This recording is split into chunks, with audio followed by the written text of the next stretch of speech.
Assalamualaikum warahmatullahi wabarakatuh. Innal hamdalillahi nahmaduhu wa nasta'inuhu wa nastaghfiruh wa na'udzu billahi min shururi anfusina wa min sayyiati a'malina.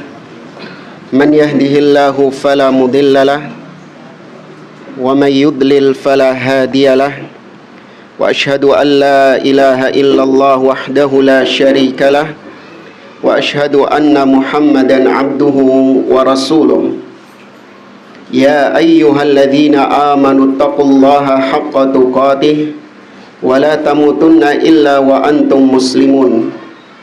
Ya ayyuhan nasu taqu rabbakumul ladzi khalaqakum min nafsin wahidah wa khalaqa minha zawjaha wa batha minhuma rijalan katsiran wa nisaa'a wattaqullaha alladzi tasaaluna bihi wal arham innallaha kana 'alaikum raqiba.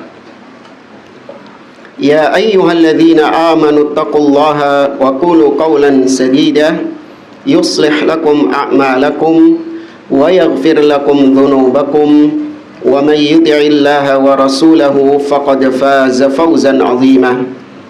Amma ba'd, fa inna asdaqal hadithi kitabullah wa khairal hadi hadi Muhammadin sallallahu alaihi wasallam wa syarrul umuri muhdatsatuha wa kullu muhdatsatin bid'ah wa kullu bid'atin dhalalah wa kullu dhalalatin finnar. Ma'asyiral muslimin, ikhwani fillah rahimani wa rahimakumullah. Alhamdulillah, segala puji bagi Allah Subhanahu wa taala yang mempertemukan kita kembali dalam pembahasan kitab Hilyatu Talibil Ilm yang ditulis oleh Al-Syekh Bakar Abu Zaid rahimahullahu ta'ala dengan penjelasan oleh Al-Syekh Muhammad bin Saleh Al-Utsaimin rahimahullahu ta'ala. Pada pertemuan yang lalu kita masih membahas Al-Faslu Tsani, bab yang kedua, Kaifiyah At-Talab wa Talaqi, tentang kaifiyah bagaimana kita belajar dan menimba ilmu.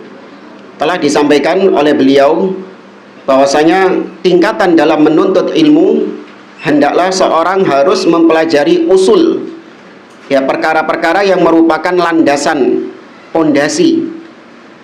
Ini penting karena berapa banyak di antara penuntut ilmu yang dia tidak berangkat dari usul yang bagus, akhirnya dia mengalami kesulitan, mengalami kekacauan dalam pemahamannya.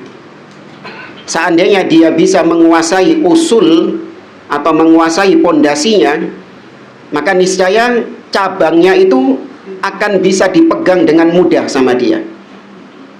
Ya, tapi kalau akarnya, pondasinya tidak bisa dia pegang dan dia hanya berpegang pada cabang, maka ini akan menyulitkan dia untuk mendapatkan ilmu. Ya, ibarat misalnya antum kalau misalnya mau ngambil sebuah tanaman, pohon, ya, kalau pohon yang besar nggak mungkin kan, ya, tanaman yang kecil lah. Ketika antum memegang akarnya, memegang pondasinya, bawahnya itu antum pegang, maka yang atas otomatis bisa antum pegang apa enggak? Bisa antum kuasai.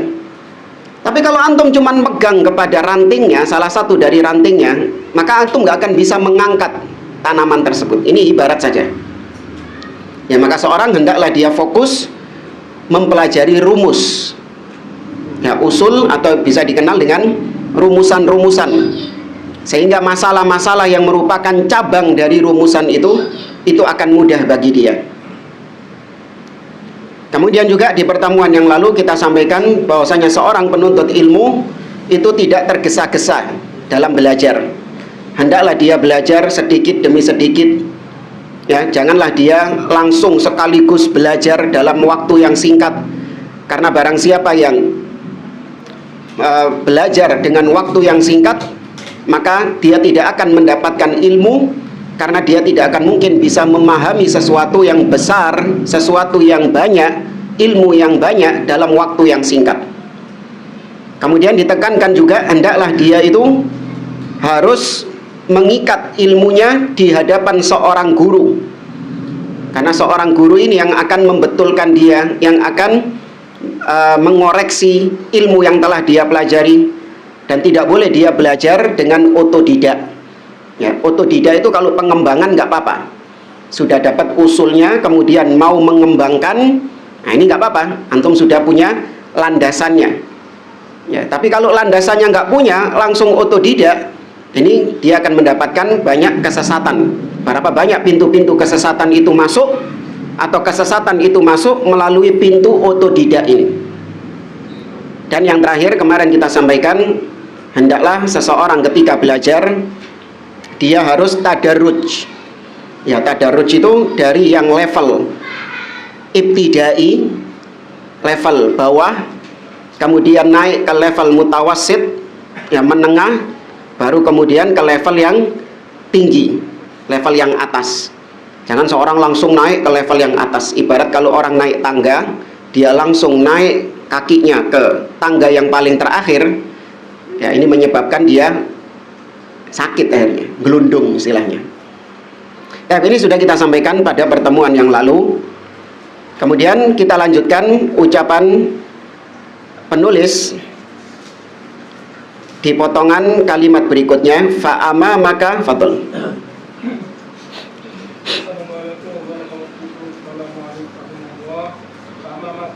Fa'ama maka umurun labudda min mura'atiha fi kulli fannin tatlubuhu.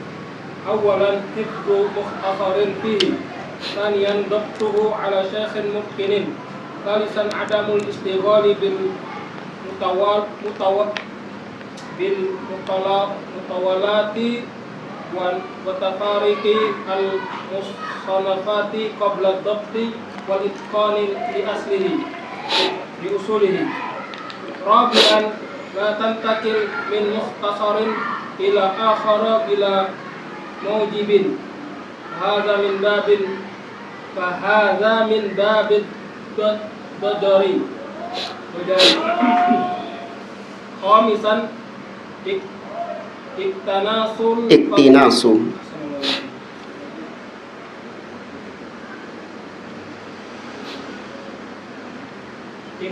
iktinasu iktinasul fawaidi wa dawabiti ilmiyati. Apa lanjutkan? Jam'un nafsi lit talabi wat tarakki fihi wal ihtimamu wat taharruku lit tahsili wal bulughi ila ma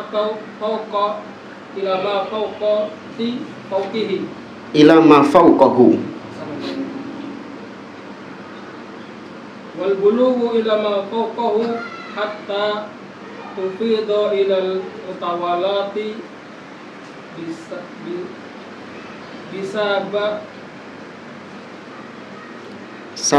bisabilatin muwastaqatin. Baik. Artinya adapun soal pengombinasian itu. Oh, bukan di hadapanmu, di depanmu. Ada apa itu terjemahnya? Di depanmu, di situ disebutkan 6 atau 5. Oh, ada beberapa hal yang harus diperhatikan dalam mempelajari setiap bidang ilmu. 6, ya. 1. Menghafal kitab mukhtasar mengenai bidang tersebut. 2. Menyetorkan kepada guru yang ahli. Tidak menyibukkan diri dengan buku-buku besar dan beragam bacaan sebelum hafal dengan baik dan menguasai dasar-dasar ilmu tersebut. Jangan beralih dari satu mukhtasar kepada mukhtasar lain tanpa alasan, karena ini termasuk ketidaksabaran. Mencatat informasi yang bermanfaat dan kaidah ilmiah. Fokus belajar dan meningkatkan ilmu disertai perhatian dan semangat meraih ilmu dan mencapai tingkatan yang lebih baik sampai akhirnya mampu mengkaji kitab-kitab tebal melalui cara yang aman. Nah, kita baca kata Syekh Muhammad bin Shalih Al-Utsaimin, hadhihi umurun la budda min mura'atiha kama qala Syekh. Perkara-perkara yang disebutkan tadi itu hendaklah diperhatikan bagi seorang penuntut ilmu. Di sini beliau sebutkan sekitar 6 masalah atau 6 perkara yang perlu kita perhatikan bersama. Awalan, yang pertama, hifdzu mukhtasarin fihi, menghafal mukhtasar dari ilmu yang sedang kita pelajari. Jadi kalau kita lihat cabang-cabang ilmu akidah, ilmu hadis, fikih, tafsir, ya, usul fiqh, ya, cabang-cabang ilmu di dalam Islam itu ada yang bentuknya mukhtasar, ringkasan. Contoh misalnya kayak kemarin kita belajar sifat sholat Nabi. Sifat sholat Nabi itu oleh Syekh Muhammad Nasiruddin Al-Albani itu ada 3 versi, sudah kita sampaikan. Versi yang tebal, yang besar, aslu sifat sholatin Nabi, yaitu 3 jilid besar. Kemudian ada sifat sholatin Nabi, itu yang kita kaji, yang medium. Dan ada yang bentuknya mukhtasar, ringkasan, buku saku. Ya, maka kuasai yang buku saku ini dulu, kata beliau. Hendaklah engkau menghafalkan yang buku saku ini. Ini kalau kitab sifat sholat Nabi. Nanti bisa dicontohkan ke cabang-cabang ilmu yang lain. Setiap cabang ilmu pasti ada mukhtasornya. Para ulama membuat mukhtasornya. Kata beliau, fa'idha kunta tatlubun nahwa, apabila engkau belajar ilmu nahwu, ya, nahwu grammar dalam bahasa Arab, fahfad mukhtasaran fihi, maka hafalkan kitab-kitab yang merupakan ringkasan dari ilmu nahwu itu. Fa in kunta mubtadi'an fala ara ahsana min matni al-ajurumiyah. Kalau engkau di level pemula, maka aku tidak melihat ada buku nahwu yang lebih bagus untuk dihafal kecuali matan al-ajurumiyah. Dan ini banyak dipelajari, dihafalkan oleh santri-santri di Indonesia. Li'annahu wadihun jami'un wa hasir wa fihi barakatun.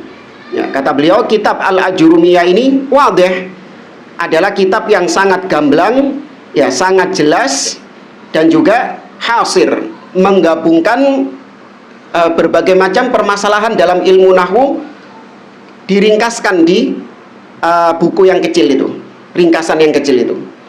Wa fihi barakah, dan di dalamnya juga terdapat keberkahan. Tsumma matnu Alfiyah Ibni Malik. Kemudian selain Ajurumiyah, yang kedua adalah kitab Alfiyah Ibnu Malik.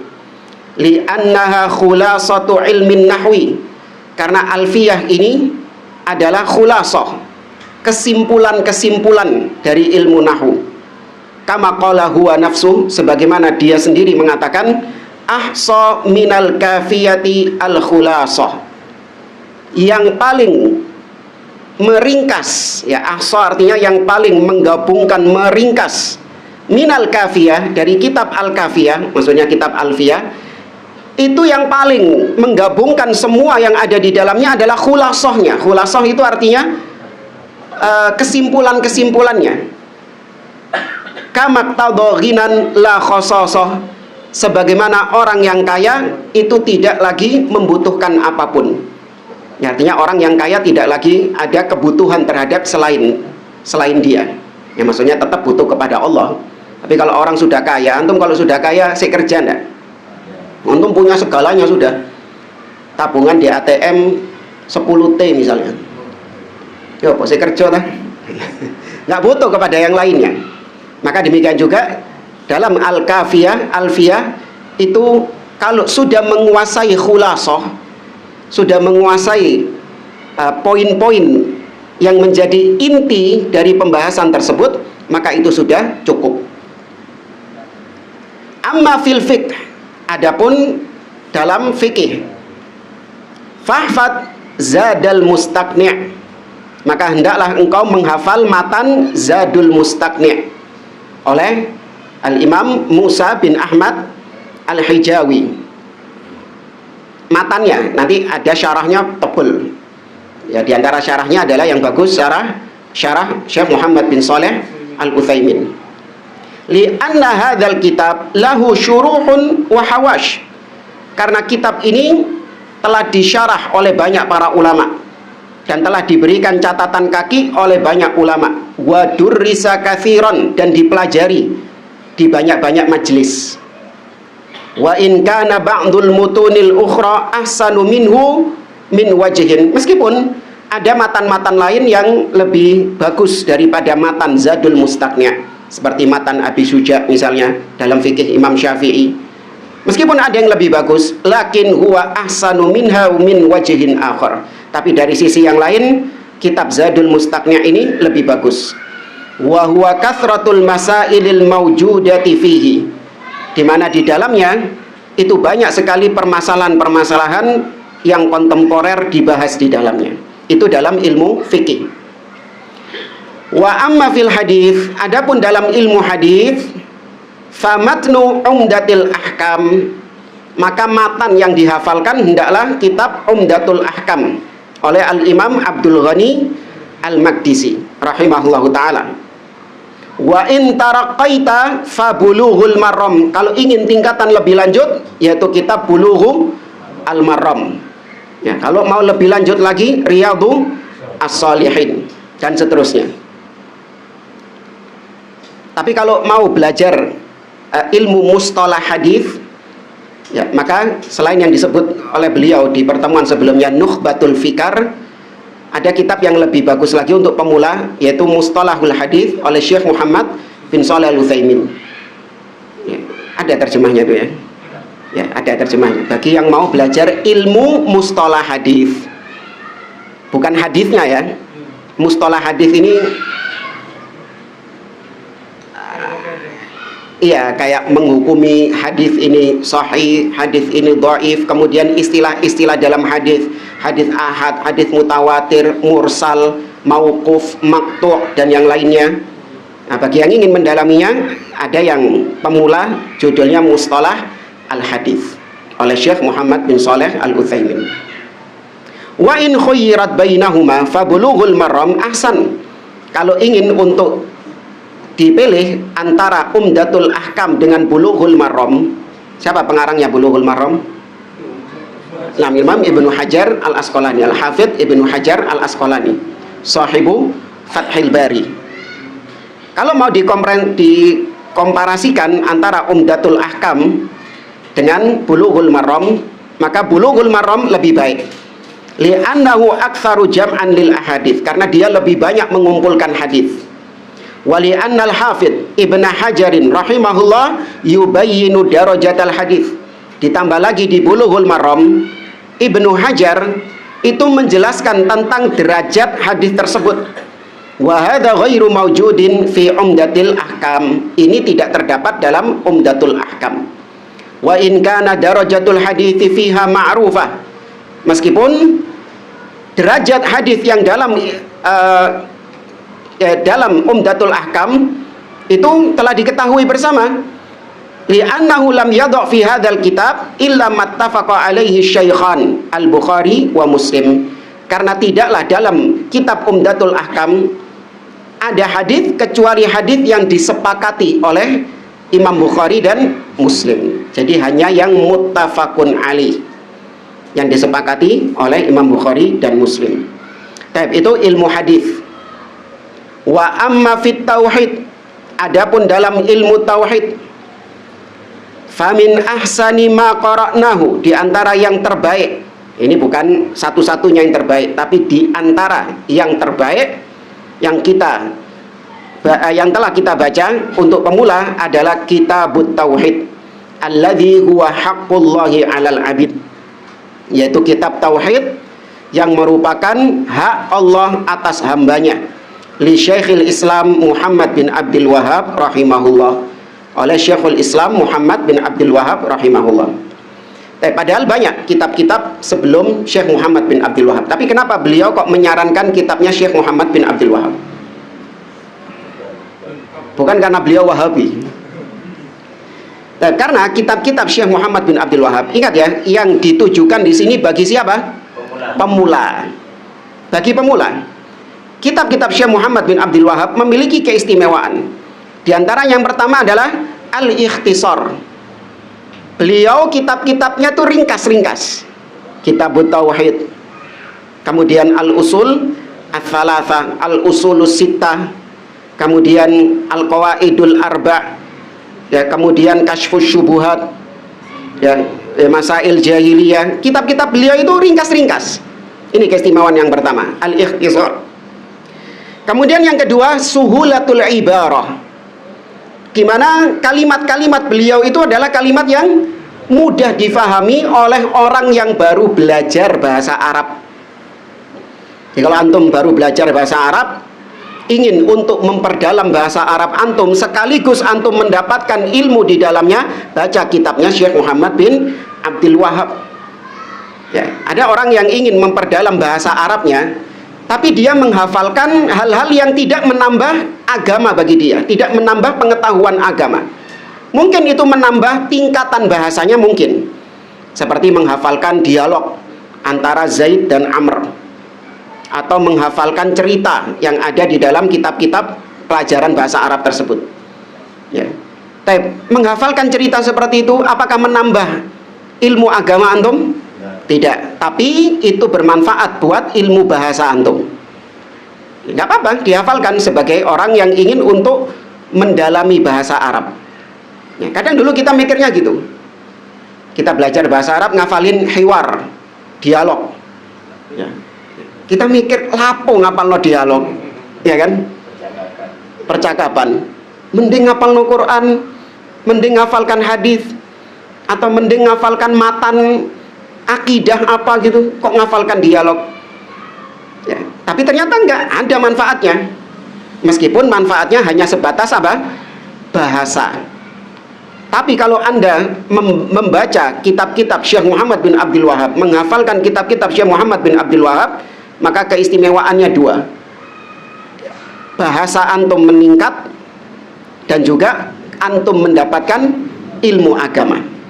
Ya, karena bahasanya sangat mudah dipahami oleh orang-orang yang baru belajar bahasa Arab.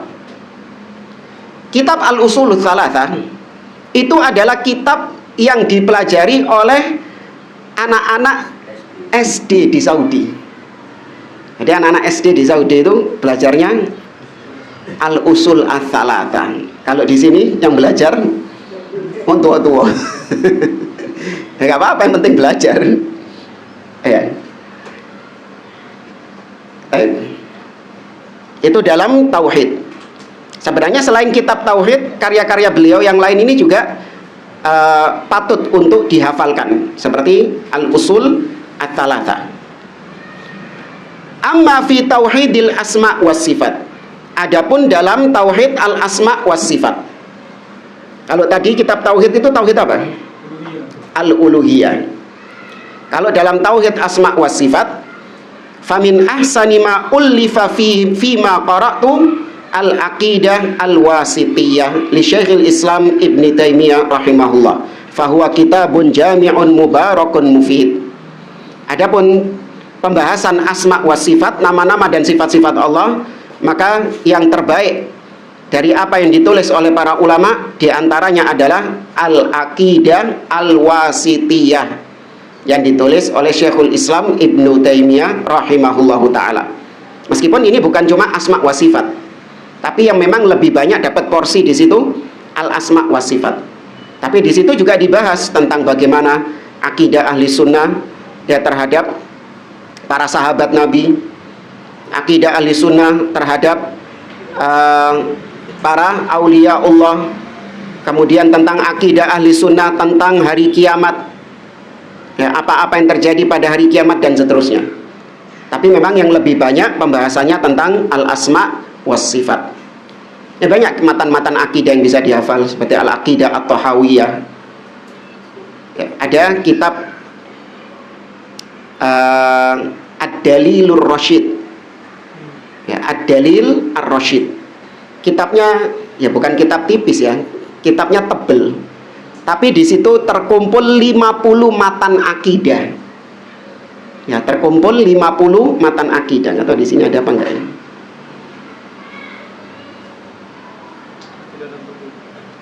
Kenapa? Ya, akidah dan tauhid. Nah, ini ada ini. Bentar. 55 Ustaz. Kenapa? 55 sekarang. Kan yang awal terbit 50 terus ditambah 5 lagi. Oh, mundak tadi.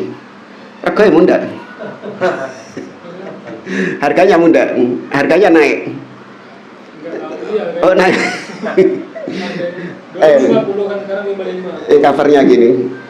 Ad-Dalilur Rasyid ila mutunil aqidah wat tauhid. Ada 50 matan. Ya, 50 matan fil aqidah as-salafiyah. Ini kalau antum mau ingin untuk menghafalkan matan-matan, maka ini kitab yang mengumpulkan matan-matan tersebut. Ya, macam-macam di sini. Ada kitab tauhid tadi ada di sini. Ya, usul thalatha, qawaid arba', usulus sunnah Imam Ahmad, usulus sunnah Imam Al-Humaidi, Al-Muzani, usulus sunnah Imam Al-Barbahari. Ini matan-matan akidah, yakni ringkasan-ringkasan akidah. Sudah terjemahan Pak? Tidak. Ya, kalau namanya menghafalkan matan nggak usah terjemah. Iya, terjemah cuman untuk membantu saja. Ya, tapi kalau ingin paham, nah baru beli yang sama syarahnya. Kalau mau memahami. Tapi kalau untuk menghafal, ya menghafalkan matan-matan tersebut, maka ini matan-matan yang ringkas.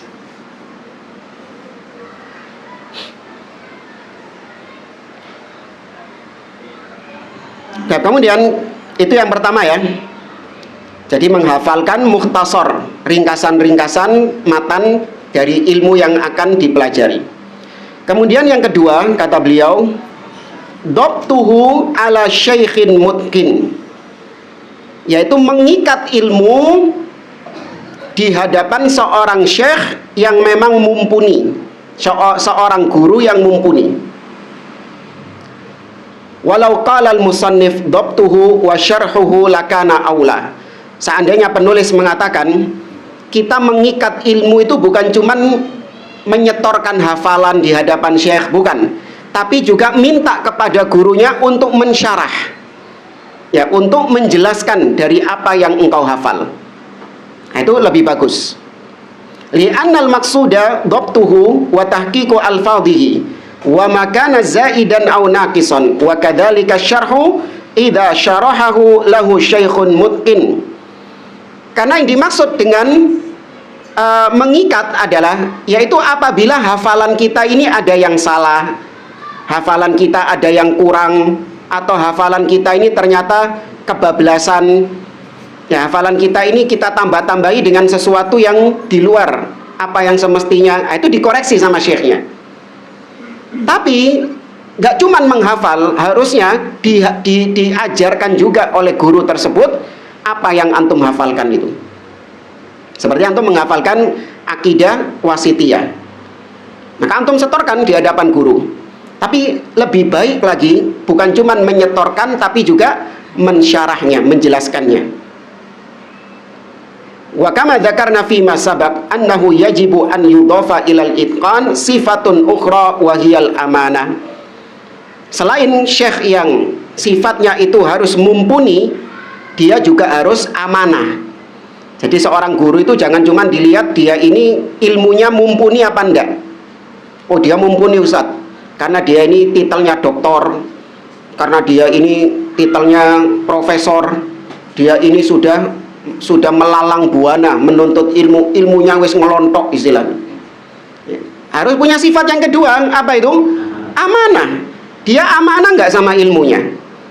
Jangan-jangan meskipun dia ini sudah punya ilmu yang banyak, namun dia nggak amanah dalam menyampaikan ilmu, alias ada yang disembunyikan dari ilmunya. Dan betapa banyak yang modelnya kayak gitu, ya, nggak mau menyampaikan yang hak, disembunyikan sama dia yang hak, karena takut kehilangan jabatan, kehilangan dunia, kehilangan followers, ya. Tahu kebenaran, namun sama dia dirubah-rubah kebenaran tersebut, yang sesuai dengan kemauan hawa nafsunya. Naudzubillah.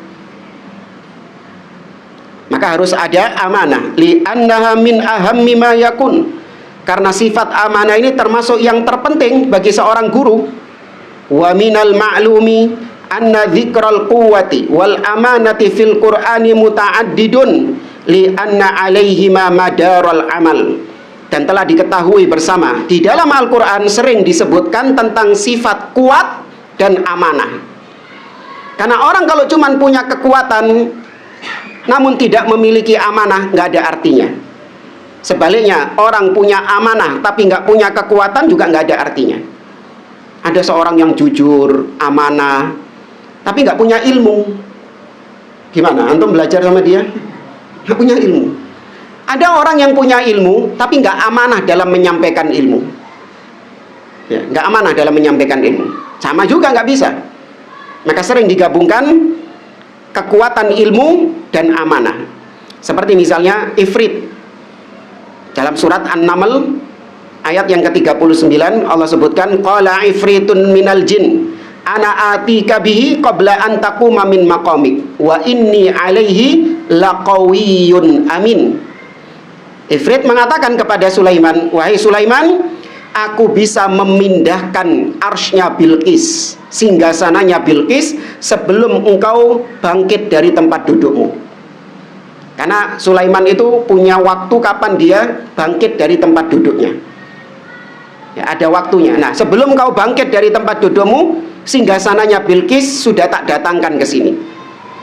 Apa yang ditekankan sama Ifrit? Wa inni alaihi laqawiyyun amin. Sesungguhnya aku itu adalah orang yang kuat, bukan orang ya, jin. Sesungguhnya aku adalah jin yang kuat lagi amanah. Ya, artinya dia punya kemampuan untuk memindahkan arsy-nya Bilqis, tapi sekaligus dia juga amanah dalam menjalankan tugasnya. Maka ini pelajarannya, kata beliau, seorang guru selain dia memiliki ilmu, dia juga harus amanah dalam menyampaikan ilmu. Wa qalat ibnatu sahibi Madyan, dan berkata putri dari sahibi Madyan, yaitu orang yang melindungi Nabi Musa alaihi salam, ya katanya Nabi Syuaib, orang yang melindungi Nabi Musa. Jadi ketika Musa ini jadi DPO di Mesir, Nabi Musa kabur sampai ke negeri Madyan. Di negeri Madyan Nabi Musa bertemu dengan dua orang wanita. Fawajada fiha imra'ataini tadhudan, dua orang wanita yang sedang ngantri mau ngambil air. Kemudian ditolong sama Nabi Musa mengambilkan air untuk ternaknya, karena bapaknya sudah tua renta. Karena kebaikan Nabi Musa inilah, maka putrinya yang perempuan tadi menyarankan kepada bapaknya untuk mengangkat Musa menjadi menantunya. Ya, untuk menjadikan Musa sebagai menantunya. Apa kata dia? Ya abatistajirhu inna khaira man istajarta al-qawiyul amin. Wahai ayah, kata putrinya, pekerjakan dia. Ini kode ya. Ya, pekerjakan itu maksudnya apa? PN mantu. Ya. Wahai ayah, pekerjakan dia. Jadikan dia ini pegawaimu. Sesungguhnya sebaik-baiknya pegawai, karyawan adalah al-qawiyyu al-amin. Yang dia itu kuat, punya kekuatan, tapi juga apa? Amanah. Ya, amanah. Wa qala ta'ala, Allah juga berfirman, dzi quwwatin 'inda dzil arsy makin muta'in tsamma amin. Ini sifatnya Jibril. Jibril itu dzi quwwah, punya kekuatan. Ya, 'inda dzil arsy makin, dan dia berada di sisi pemilik arsy, yaitu Allah Subhanahu wa taala. Muta'in, Jibril itu ditaati oleh malaikat-malaikat yang lain. Kemudian tsamma amin, dan dia juga amin, punya kekuatan dan amin, terpercaya, punya amanah. Fa'ala hadzainil wasfaini al-quwwati wal amanah tubnal a'malu kulluha fala budda min syaikhin mutkinin amin. Ya, maka intinya di sini ditekankan hendaklah mencari seorang guru yang dia ini mutkin, mumpuni keilmuannya, tapi juga amanah dalam ilmunya. Ya, tidak curang, tidak korupsi dalam ilmunya, tidak punya sifat khianat, ya, mengkhianati ilmu yang dimiliki. Ats-tsalits, kemudian yang ketiga, Di antara perkara yang hendaklah diperhatikan oleh penuntut ilmu, adamul ishtighal bil mutawwalat. Tidak menyibukkan diri dengan ilmu-ilmu yang besar. Ya, tidak menyibukkan diri dengan kitab-kitab yang tebal. Ya, ini kita alami di fase-fase dulu, di mana kita baru belajar bahasa Arab, tapi kalau belanja kitab sangar-sangar. Ya. Di antara kitab yang pertama kali anak beli dulu, padahal kita waktu itu masih semester 2, ya, maunya masih awal-awal lah belajar bahasa Arab. Tahu kitab apa yang anak beli? Enggak. Al-Jawabus Sahih liman baddala dinal masih. 6 jilid. Tahu kitab apa itu? Hah? Bantahan kepada Nasoro. Ya, Al-Jawabus Sahih, jawaban yang benar bagi orang-orang yang merubah-rubah agamanya Al-Masih, yaitu orang Nasoro. Siapa pengarangnya? Syekhul Islam Ibnu Taimiyah rahimahullah. Beli. Ya, 6 jilid kita beli. Ya, padahal baru belajar bahasa Arab. Akhirnya beneran dibuka. Ya, bingung. Ya, 1 lembar itu kita baca bolak-balik, buka kamus, nggak paham. Ya, itu baru 1 lembar. Ya, belum 1 jilid itu. Karena memang belum waktunya. Ya, belum waktunya. Dan sekarang alhamdulillah, kan dulu karena penasaran, ya, karena penasaran pengen. Nah, sekarang alhamdulillah ada PDF. Jadi kalau penasaran sama kitab bisa download dulu aja. Ya, oh ternyata kitabnya gini. Kalau dulu enggak, harus beli. Ya, larang di sana kan. Maka jangan menyibukkan diri dengan kitab-kitab yang besar dulu. Wa hadhil faqrah muhimmatun jiddan. Garis ini, ya, maksudnya nomor 3 ini sangat penting sekali. Li talibil ilm, bagi penuntut ilmu. Fala budda an yutqinal mukhtasarati awalan. Dia dia kuatkan dulu pada yang mukhtasar tadi, yang ringkas-ringkas tadi. Nggak apa-apa meskipun diejek sama teman-teman Anda, nggak apa-apa. Nah, kadang kita diejek, alah, sinau kitabut tauhid, alah ternyata masih belajar usulul tsalatsa, ya, alah masih belajar arba'in nawawi, kita ini sudah Fathul Bari, kita nggak apa-apa, nggak usah. Wah iya ya, langsung sedih, langsung pengen naik, langsung jangan, nggak apa-apa, sabar. Ya, PPN itu sudah. Ya, sabar dengan yang mukhtasar. Hatta tarsukhal ulum fi dihni, sampai benar-benar ilmu tadi menancap di dalam hatimu. Ya, yang mukhtasar tadi, yang ringkas-ringkas itu tadi, itu terus disikat, digasak. Apa disikat, digasak ini? Ya, di murojaah, benar-benar dipahami kata demi kata, ya, dipahami kalimat demi kalimat, sampai tertancap ilmu itu di dalam dadamu, di dalam pikiranmu. Tsumma ba'da dzalik yartaqi ilal mutawwalat. Kalau yang ini sudah hatam, sudah benar-benar paham, ya sudah ngelontok istilahnya, baru naik ke level berikutnya, kitab-kitab yang lebih tebal lagi. Nggak apa-apa. Lakin ba'du talabati qad yughribu fayutali'ul mutawwalat. Namun sebagian penuntut ilmu itu memiliki sifat gesusu, tergesa-gesa, ya, sehingga dia ingin untuk membaca kitab-kitab yang lebih tebal, kitab-kitab yang lebih berjilid-jilid. Thumma idza jalasa majlisan. Apa tujuannya? Ini banyak dialami. Kalau dia lagi di majelis tempat nongkrongnya sama teman-temannya, dia kalau ngomong itu qala sahibu al-mughni, berkata dalam kitab al-mughni. Wong-wong iku kanca-kanca iku kaget kabeh. Sangar wacane arek iki, gitu. Ya, kita ini masih bawah, dia sudah baca kitab al-mughni. Qala sahibul majmu', ya, berkata dalam majmu' fatawa. Majmu' fatawa luar biasa.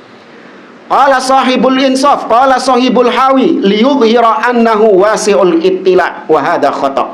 Semua itu tujuannya adalah untuk menampakkan bahwasanya dia ini adalah orang yang luas bacaannya.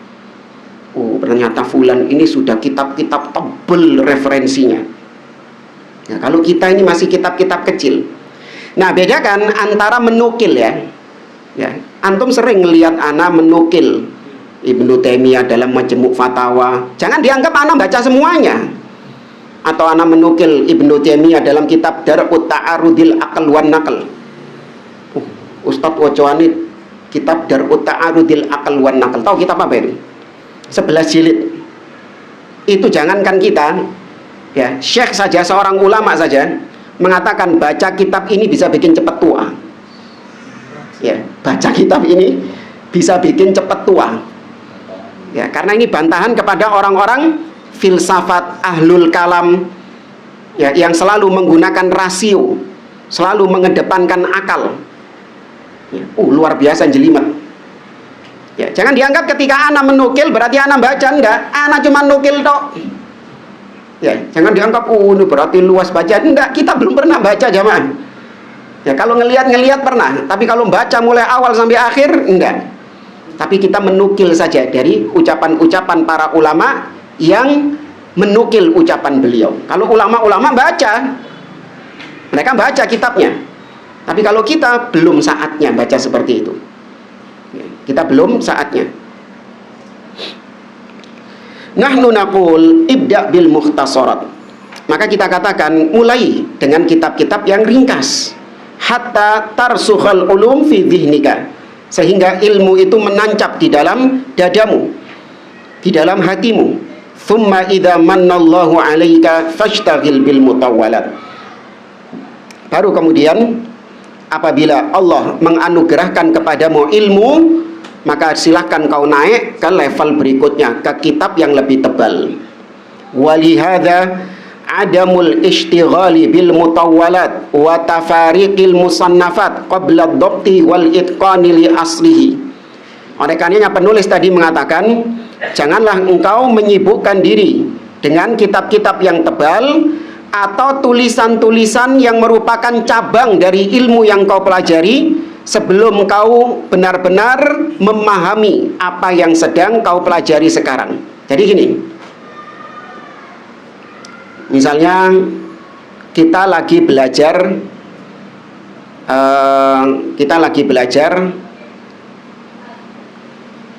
kalau dalam masalah akidah ya, kita lagi belajar tentang rukun iman yang 6 ya, iman kepada Allah, iman kepada kitab, kepada Rasul. Nah, maka kuasai dulu cabangnya, kuasai dulu usulnya ya, kuasai dulu usulnya. Nah, jangan Anda beralih kepada kitab-kitab yang membahas cabang daripada pembahasan ini. Contoh misalnya menyibukkan diri dengan kitab-kitab yang membahas cabangnya. Contoh, Al-iman bil yaumil akhir. Di antara iman kepada hari akhir adalah mengimani adanya surga dan neraka. Apakah surga yang ditempati oleh orang-orang beriman, nas'alullah minhum, semoga kita termasuk di dalamnya. Apakah surga yang ditempati oleh orang-orang beriman kelak itu surga yang sama dengan yang ditempati oleh Adam dahulu?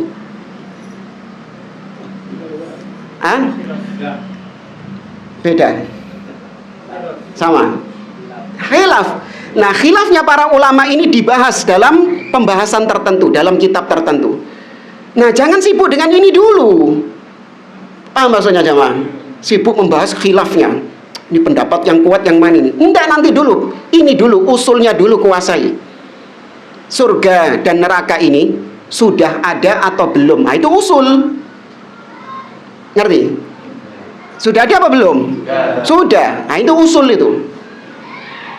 Itu pelajari. Jangan kemudian bahas yang cabang-cabangnya tadi. Ngerti jamaah? Iya. Ini maksudnya.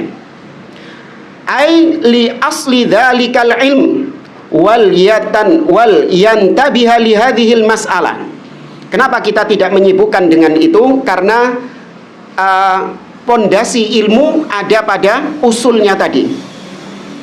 dan supaya kita ini, kata beliau, memahami masalah yang sedang dibahas. Wala yashghal talibul ilmi nafsahu bil mutawwalat qabla itqani ma dunaha. Ya, sama seperti tadi, tidak menyibukkan diri dengan kitab-kitab yang tebal sebelum dia paham dengan kitab yang inti.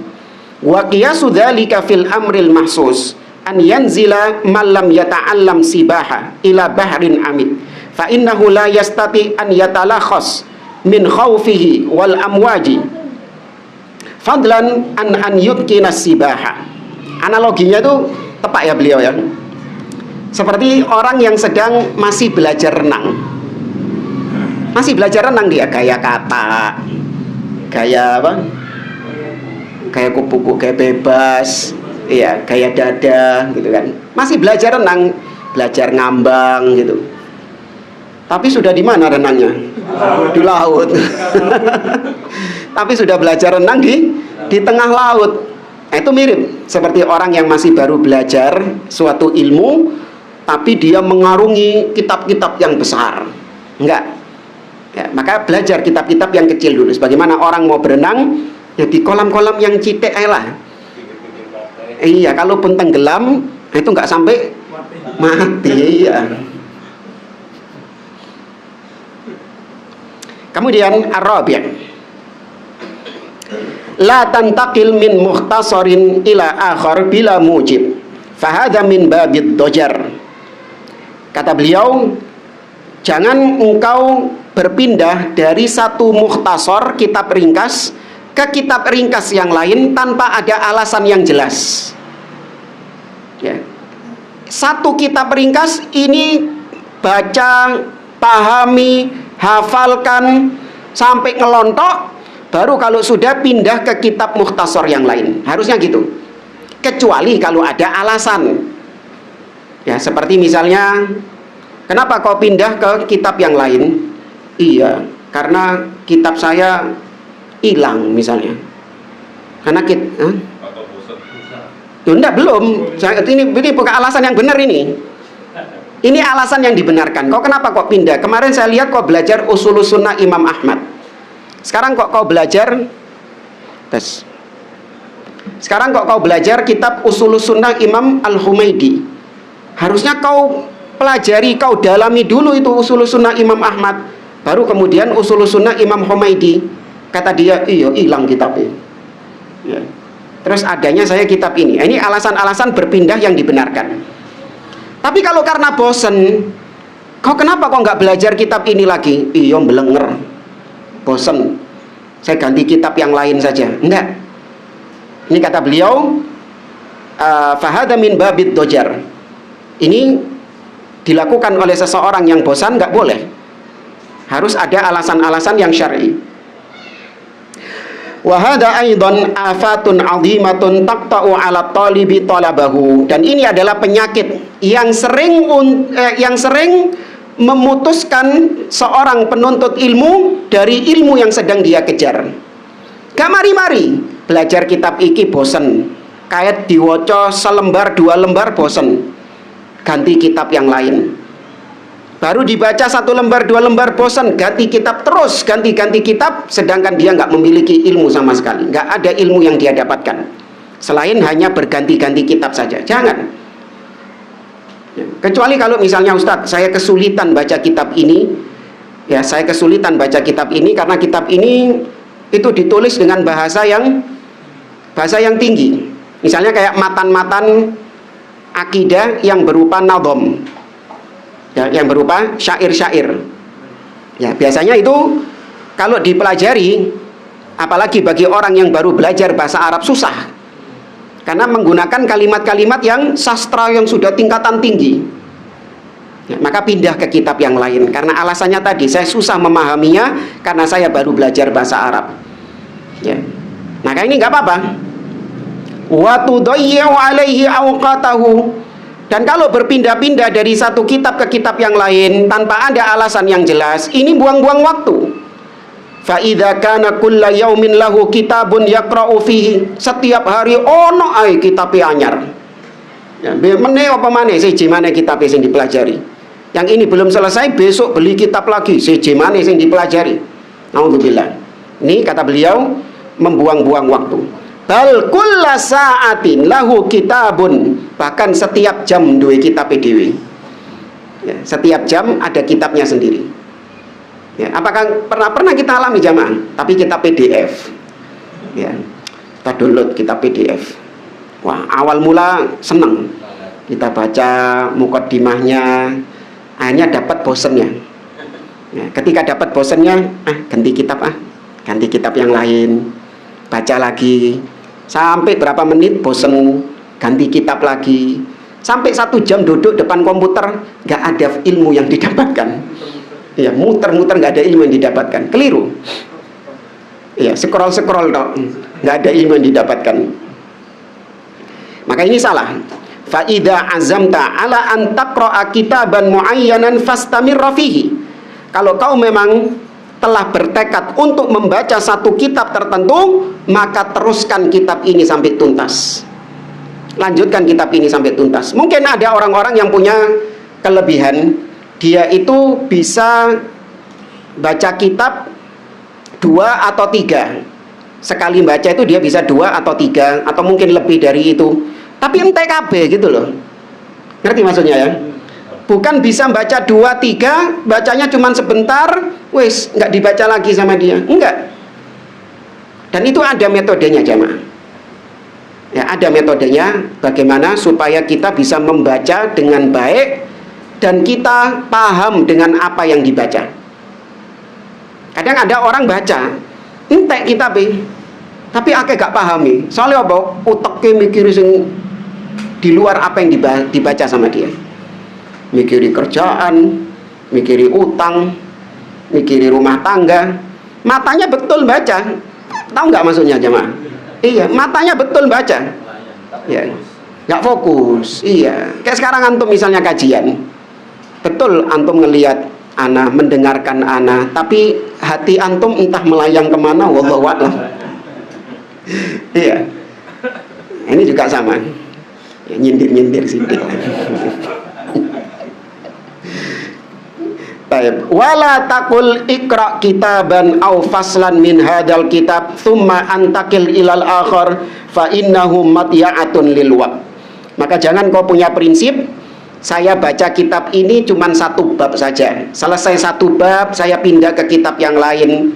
Kitab yang lain cuma saya baca 1 bab saja. Selesai saya ganti yang lain, jangan. Ya. Kecuali memang ada kitab-kitab yang sifatnya itu bukan dibaca mulai awal sampai akhir, tapi kitabnya hanya sebatas referensi saja, yaitu dibuka ketika dibutuhkan. Ada memang kitab jenisnya yang seperti itu. Ya, seperti misalnya sebagian kitab-kitab hadis untuk sebagai referensi saja. Antum mendapatkan hadis riwayat Bukhari, nomor hadis sekian, maka antum ambil Sahih Bukhari, antum lihat, oh iya ada hadisnya. Tapi kalau antum mau baca dari awal ya nggak masalah. Ya, nggak masalah, lebih bagus antum baca kitab hadis dari awal. Atau kitab kamus. Nah, kitab kamus ada orang baca dari huruf alif sampai entek huruf ya gitu. Dibaca satu-satu. Enggak kan, kamus itu dibuka ketika apa? Ketika dibutuhkan. Ya. Tapi kalau orang mau baca dari awal sampai akhir ya nggak masalah gitu. Baik saking wacane ngono lho. Sampai bingung kate maca apa maneh. Tsumma qala al-muallif bila mujibin amma idza kana hunaka mujibun ka alla tajida ahadan yudarrisuka fi hadzal mukhtasar wa ra'aita syaikhan mawthuqan bi itqanihi wa amanatihi yudarrisu mukhtasaran akhar fa hadza mujab wala haraj 'alaika an tantakila min hadza ila hadza. Tadi beliau mengatakan jangan kau pindah dari satu kitab ke kitab yang lain tanpa ada alasan yang pasti. Tapi kalau ada alasan yang pasti boleh. Seperti misalnya antum belajar akidah wasitiyah sama seorang syekh. Tapi ternyata syekhnya ini, ustadznya ini meninggal. Ya, dan tidak ada yang menggantikan syekh itu untuk mengajar akidah wasitiyah. Misalnya. Dan antum tidak mendapati ada seorang guru yang mengajarkan sebagaimana guru antum tadi. Tapi ada syekh lain yang mengajarkan akidah yang lain dengan kitab yang lain. Nggak mungkin dong antum kemudian iki wasitiyah wae, nggak mungkin. Iya. Dia maunya ngajar yang lain kok. Misalnya dia ngajarkan usulus sunnah Imam Ahmad. Maka sudah antum ganti dari akidah wasitiyah, antum ganti ke usulus sunnah. Nah, ini memang ada alasannya. Iktinasul fawaidi wad dawabiti al-ilmiyah.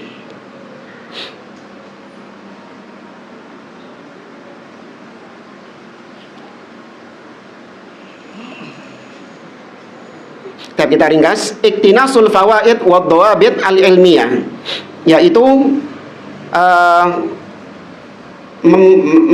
memfilter, bukan memfilter, ya, meringkas faedah-faedah atau kaidah-kaidah secara ilmiah. Yakni maksudnya ketika kita belajar, entah itu kajian ataupun baca buku, maka hendaklah kita mencatat faedah-faedah atau ringkasan-ringkasan yang ilmiah yang didapatkan dari apa yang telah kita pelajari tadi.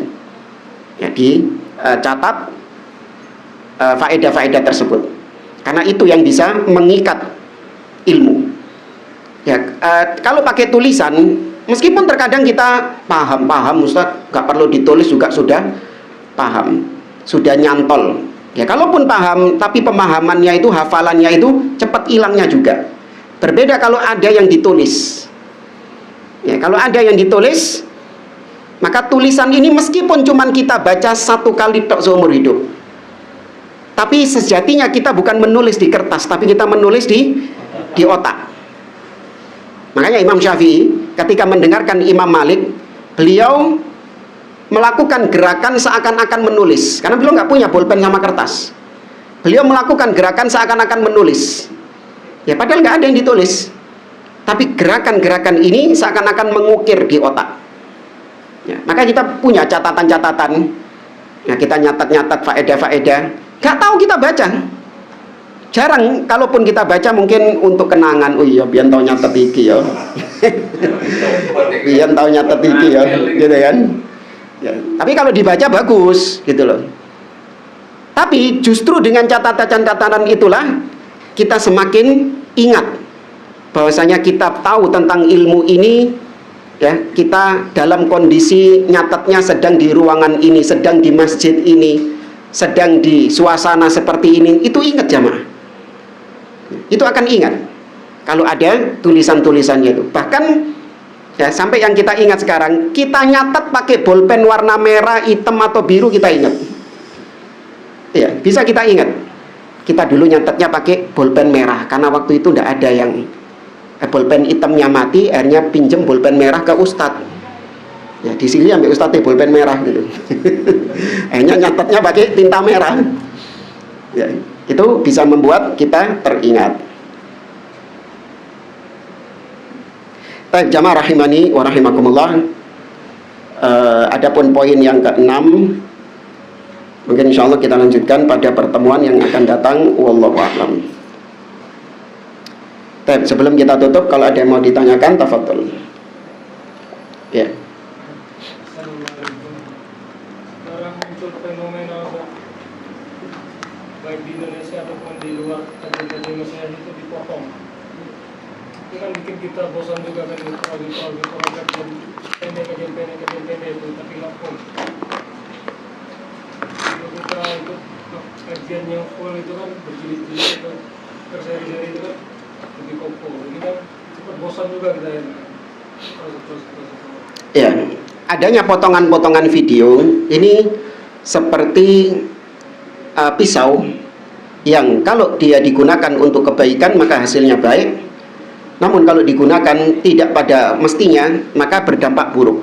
Contohnya, sebagian orang menggunakan potongan-potongan video itu untuk mengajak, menjerat orang-orang yang di luar para penuntut ilmu untuk dia ini masuk ke dalam lingkaran para penuntut ilmu, atau orang-orang yang ahli maksiat, atau orang-orang yang mungkin di luar ahlus sunnah dari kalangan ahli bid'ah. Dengan potongan-potongan video tersebut, maka dia ini mendapatkan siraman rohani.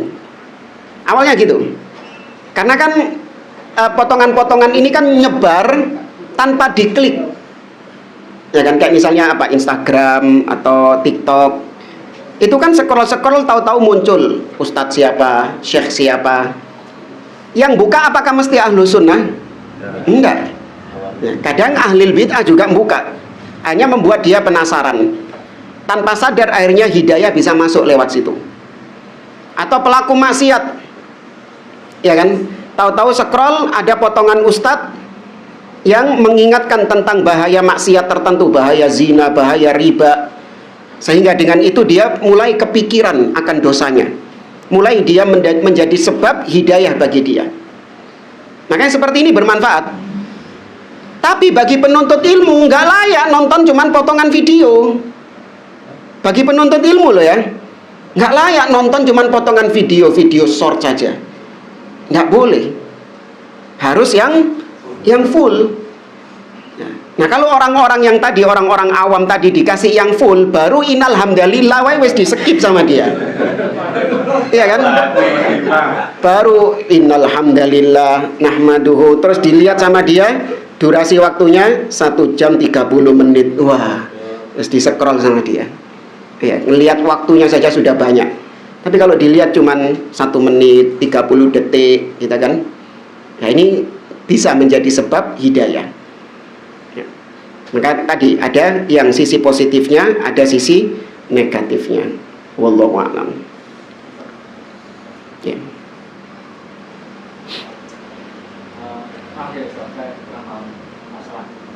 Apa itu? Kurang paham masalah sama ini. Pertanyaan saya kan, apa huruf itu, perbedaan huruf sama usul? Dan tolong kasih contoh lagi masalah usul tadi, biar saya lebih paham. Tes. Perbedaan hadis qudsi sama kayak hadis Bukhari itu apa? Iya. Terus kok bisa disebut hadis qudsi? Mati. Tes. Cek tes 1. Tes cek 1 2. Tes 1 cek. Tes 1 2. Tes 1 cek. Tes 1 2. Tes 1 cek. Ya, cek mati saya. Ini separuh mati separuh hidup. Tes 1 cek. Perbedaan antara usul dengan furu', seperti misalnya perkara-perkara usul, maksudnya adalah perkara yang menjadi prinsip, ya, perkara yang menjadi dasar. Adapun furu' adalah cabang dari prinsip tadi. Contoh yang ana sampaikan tadi adalah berkaitan dengan surga dan neraka. Tes cek 1. Tes 1 2 cek. Contoh yang berkaitan dengan surga. Ya. Dari mana kita tahu ini perkara prinsip? Kita tahu ini perkara prinsip adalah dari ijma' para ulama. Ketika para ulama sepakat akan poin tersebut, maka berarti itu adalah prinsip, usul. Contoh surga. Surga itu ada atau tidak?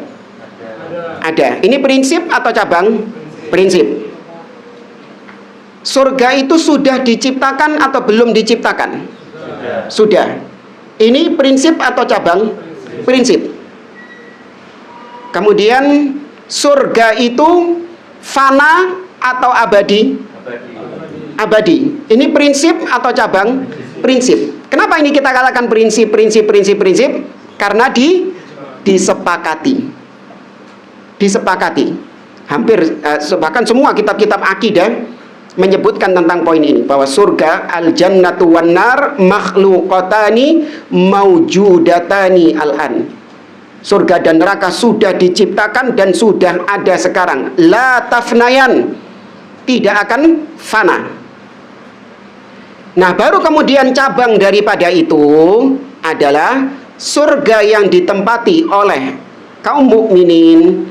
Apakah itu surga yang sama dengan yang ditempati oleh Adam? Kenapa kita katakan ini masalah cabang? Karena terjadi khilaf.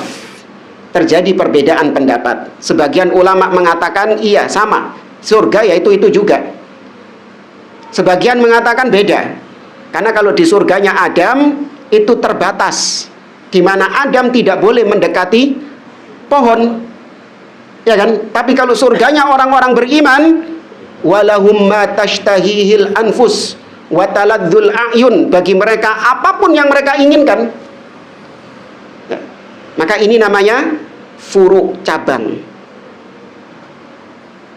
Kenapa cabang tadi? Iya, karena khilaf, tidak jadi disepakati. Wajibnya sholat, usul atau furu? Usul, sholat wajib. Nah, adapun sholat, kaifiyah sholat, seperti misalnya takbiratul ihram, apakah sejajar dengan telinga atau sejajar dengan bahu, kemudian bersedekap, ya, apakah di dada ataupun agak bawah. Ini apa? Usul atau furu? Furu. Kenapa furu? Karena ada khilaf di dalamnya, karena ada perbedaan pendapat di dalamnya. Dan perbedaan pendapatnya itu antara ahlu sunnah. Kalau yang usul, kalaupun ada perbedaan pendapat, maka perbedaan pendapatnya antara ahlu sunnah dengan ahlil bid'ah. Itu yang usul. Kalau yang furu, perbedaan pendapatnya sesama ahlus sunnah. Itu mungkin sedikit tentang perbedaan usul dan furu. Ya, memang kita harus banyak-banyak belajar supaya bisa menyikapi mana perkara usul dan mana perkara furu. Tapi kalau yang berkaitan dengan apa yang kita pelajari tadi, itu sudah kita ibaratkan kemarin. Usul itu adalah apa-apa yang menjadi rumus. Ya, apa-apa yang menjadi rumus. Kalau furu berarti cabang dari rumusan tersebut. Kita ibaratkan kemarin matematika, ya. Antum lebih enak ngafalin apa? Rumus matematikanya atau ngafalin perkaliannya? Rumusnya sudah. Hafalin bagaimana rumus perkalian, rumus. Anak nggak hafal bisa itu. Apaan? Kalkulator. Iya. Iya, daripada ngafalin 2 kali 2 sama dengan sekian, 3 kali 3 sekian, 4, ngafalin. Ya, mending pelajari rumusnya, maka nanti cabang dari rumusan ini pasti akan bisa kau pecahkan. Paham ya? Ini kalau dalam metode belajar, pahami rumusnya. Adapun tadi antara hadits qudsi adalah hadis yang disandarkan kepada Allah Subhanahu wa taala, di mana Nabi SAW meriwayatkan dari Allah. Maka berarti Nabi SAW mendapatkan dari Allah lafal dan maknanya. Kemudian Nabi SAW menyampaikan kepada para sahabatnya lafalnya sesuai dengan apa yang Allah beritahukan kepada Nabi. Beda sama hadis biasa. Kalau hadis biasa maknanya saja dari Allah, lafalnya dari Nabi SAW. Tapi kalau hadis qudsi, lafal dan maknanya dari Allah. Seperti misalnya Nabi SAW mengatakan, Allah berfirman, yu'dhini ibnu Adam yasubbud dahra wa anad dahru uqallibul laila wan nahar. Kata Allah, anak Adam menyakitiku. Ya, anak Adam menyakitiku. Dengan apa? Mencela waktu. Mereka mencela waktu. Sedangkan aku yang menciptakan waktu, yang membolak-balikkan siang dan malam. Ini hadits qudsi. Jadi kalau lebih ringkasnya, hadits qudsi adalah kalamullah yang tidak dimasukkan ke dalam Al-Quran. Ya. Apa bedanya? Kalau hadits qudsi ada yang dhaif, ya, ada yang maudhu, ada yang sahih. Tapi kalau Al-Quran tidak ada ayat yang sahihah, ayat yang dhaifah, ayat yang maudhu'ah, nggak ada. Ya, itu bedanya sama hadis qudsi. Adapun hadis Bukhari itu nama orang yang mengumpulkan hadis. Seperti Imam Muslim, ya kalau bahasa kita pengepul hadis. Iya, mereka mengumpulkan hadis, melakukan perjalanan untuk mengepul hadis. kemudian mereka kumpulkan. Ya, makanya nama Sahih Bukhari itu Al-Jami' As-Sahih. Al-Jami' artinya kumpulan hadis-hadis sahih, karena beliau mengumpulkan, mengepul hadis-hadis sahih itu. Nah, wallahu a'lam. Tapi anak kira ini kurang lebihnya mohon maaf. Kita akhiri. Subhanakallahumma wa bihamdik, asyhadu an la ilaha illa anta, astaghfiruka wa atubu ilaik. Wassalamualaikum warahmatullahi wabarakatuh.